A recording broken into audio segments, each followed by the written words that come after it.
Good evening, ladies and gentlemen. A few minutes late starting. I apologize for being late. Tonight is July the 10th, time for our Planning Commission for this month. We will begin with the invocation given by myself, followed by the flag salute led by Commissioner Hatley. Please stand. Our Heavenly Father, we come before you humbly this evening, asking your blessing on this meeting. We ask your blessings, continued blessings on our city and our state, our country. Lord, in these perilous times around the world, please lay your hands and give wisdom to our leaders.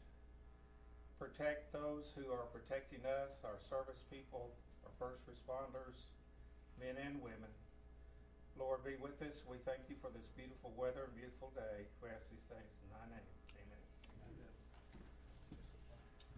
I pledge allegiance to the flag of the United States of America and to the republic for which it stands, one nation under God, indivisible, with liberty and justice for all. Call the roll, please. Chairman Taylor. Here. Commissioner Davis. Here. Commissioner Hatley. Here. Commissioner Baker. Here. Commissioner Gerba. Here. Item 1 is the approval of the minutes on June 12th meeting. Do we have any corrections or additions, or do I hear a motion to accept? Mr. Chair, I move we approve the minutes as posted. Second. We have a motion and a second to approve the minutes. Anyone have any discussion? Call the roll, please. Commissioner Gerba. Yes. Commissioner Baker. Yes. Commissioner Hatley. Yes. Commissioner Davis. Yes. Chairman Taylor. Yes. Item 2 is the visitor section. If there's someone here that'd like to address the commission about a non-agended item, now would be the time to do so. Seeing none, we will proceed. Item 3 is to hear a request from Mitchell Hort, City of Yukon, recommending the approval of the proposed amendments to the City of Yukon zoning ordinance that will allow for the rescinding of the form-based code overlaying the Frisco Road Economic Development Project Plan area. Mitchell, you want to explain the city's logic in this now? Yes, Mr. Chairman. If you remember right, back in March 4th, 2014, the City Council adopted the Frisco Ridge Economic Development Project Plan. And during that, they come up with a smart code.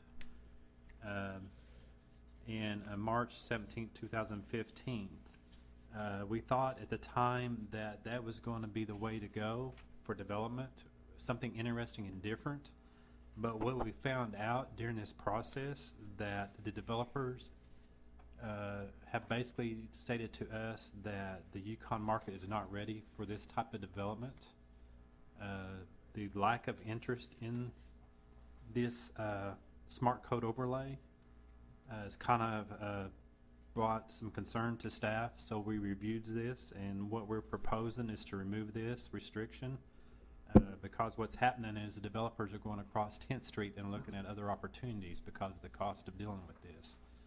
So what we're bringing to you tonight for your consideration is the ordinances that takes in consideration the changes needed to remove the smart code requirements out of the code of ordinance and put them back like they were before, as well as remove the overlay district off of the property as well.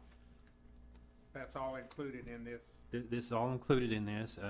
We went ahead and included the ordinance showing the code of ordinance changes for your review, as well as the ordinance that removed the overlay district. That's a very restrictive smart code, and I can understand developers not wanting to. It was fixed for the whole parcel too. Yes, actually, if you'll look, there is actually an attachment in there that shows the overlay district and the area that it covered. If you'll notice, it covers quite a bit of area. One of the things that we're trying to do is, we got the intersection, not the intersection, the interchange at Frisco that hopefully will start in late 2019, if not first of 2020. So what we're trying to do is get ahead and make sure that we get the original zoning back in place, which actually it's still there. It just has its overlay district.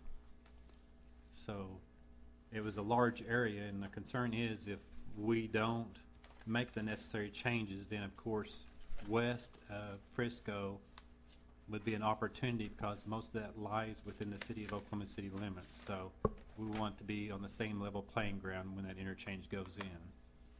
It's And gonna it- open that ground up quite a Yes, bit. and you remember the interchange is for this development as well as for the sports park to the north as well. So that's what we're trying to do. I'm here to answer any questions you may have. We do have Cindy, the city planner, here as well. If you have questions of any of us or both of us. So the zoning that existed the day before Smart Code passed is the exact zoning we'll have now. Yes, all those tracks would have that same zoning. And it's currently existing anyway. They just put an overlay district on top of it.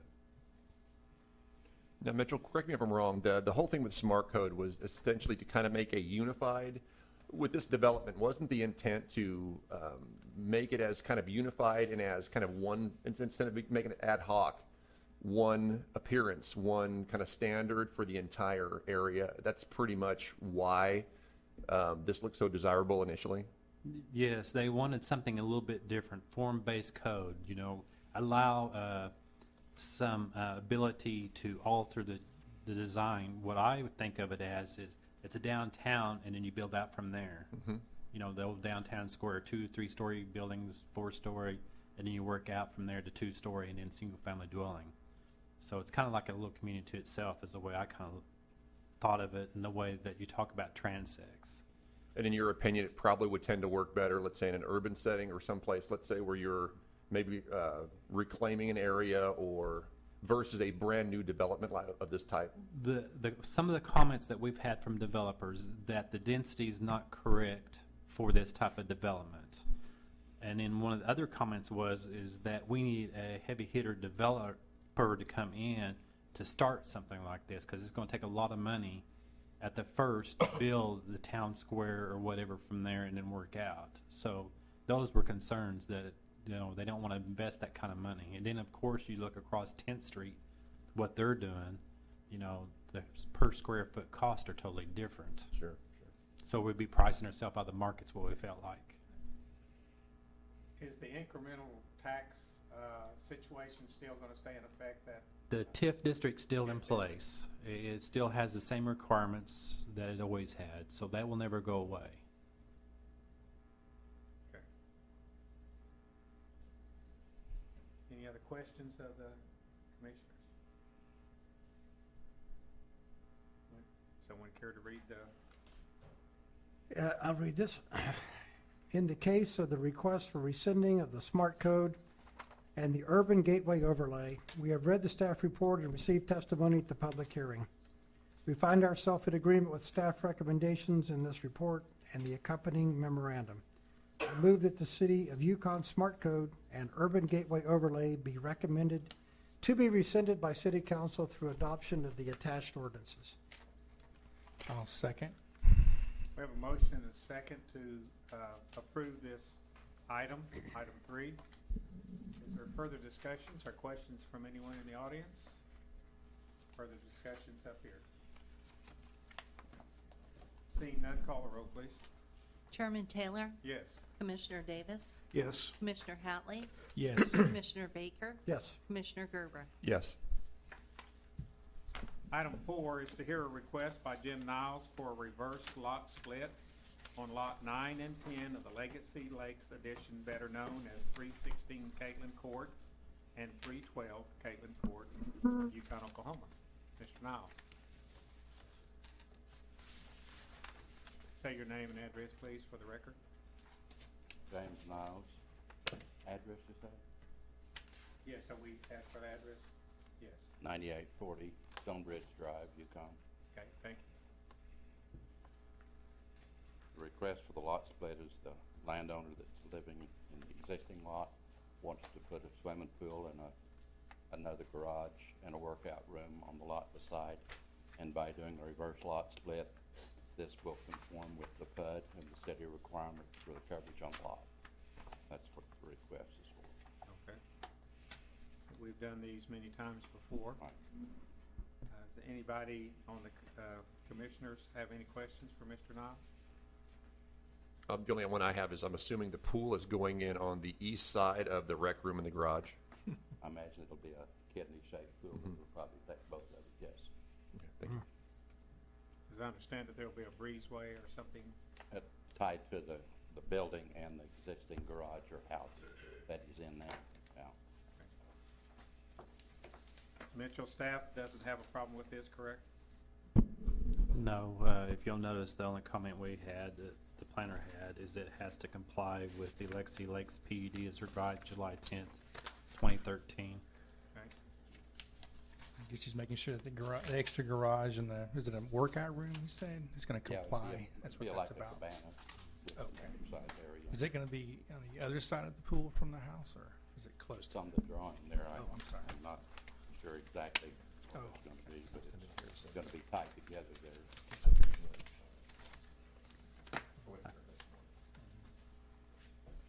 I think the pool will actually Then, yeah, I think- be between the house and the lake, on the west side of the house.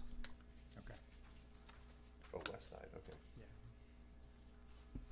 And actually, if you'll notice, those structures will connect by breezeway, so we don't have two different structures on the property. Mhm. Okay, is there further questions or comments? Would someone care to read the draft motion on this? I'll read it. In the case of the application for the reverse lot split combining Lot 9 with Lot 10, Block 1 of the Legacy Lakes Edition, submitted by James and Mary Kay Niles. We have read the staff report and received testimony at the public hearing. We find ourselves in agreement with the staff finding cited in the staff report. I move that this item be approved with the following additional condition. The proposed structures on Lot 10 must comply with the provisions set forth in the Legacy Lakes PUD as revised July 10, 2013. Do we have a second? Second. Motion and a second. Is there any discussions or questions? Anybody in the audience? Seeing none, call the roll, please. Commissioner Gerba, Yes. Commissioner Baker, Yes. Commissioner Hatley, Yes. Commissioner Davis, Yes. Chairman Taylor. Yes. Thank you, Mr. Thank you. Knight.